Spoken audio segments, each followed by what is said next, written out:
Lord. सर्वांना या डोंगरावरच्या प्रार्थनेत तुमचं स्वागत. पवित्र शास्त्र सांगतं यशया 10:27 अभिषेकाने जू मोडल्या जाते. आता जू म्हणजे काय, तर जसं की आपण बघतो की बैल असले किंवा बैलगाडी असली तर बैलगाडी चालवत असताना जे बैलाच्या मानेवरती ठेवल्या जातं त्याला जू म्हणतात, की जे असं गळ्यामध्ये बांधल्या जातं आणि मग त्याच्यावरती भार असतो.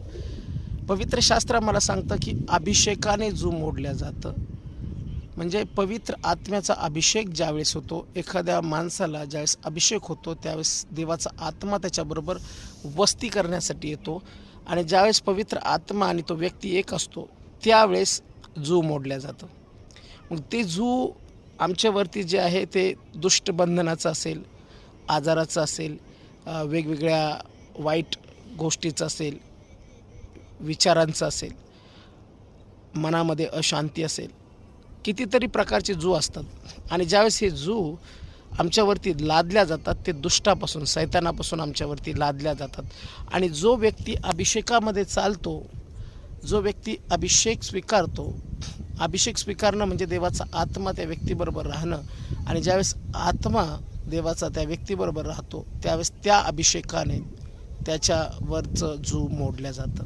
मग तुमच्या घरामध्ये जू असेल, तुमच्या जीवनामध्ये जू असेल, तुमच्या मंडळीमध्ये जू असेल, जे सैतानाने लादलं असेल ते अभिषेकाने तुटणार आहे. म्हणून परमेश्वराकडे ज्यावेळेस आपण मागणी करतो त्यावेळेस सर्वप्रथम एका विश्वासणाऱ्याची मागणी ही असावी की परमेश्वरा मला आत्म्याचा अभिषेक दे.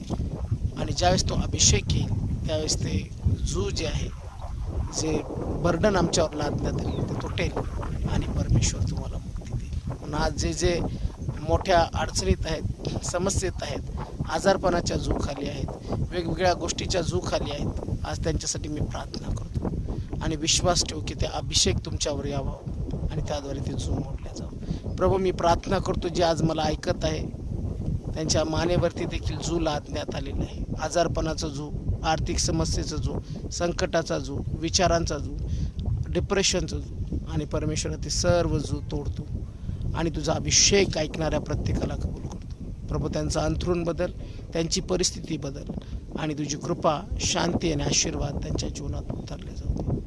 प्रभू, तू अभिषिक्त केलंस आणि जो मोडलंस असा विश्वास ठेवतो प्रभू येशूच्या नावात. आमेन. थँक्यू सर्वांना.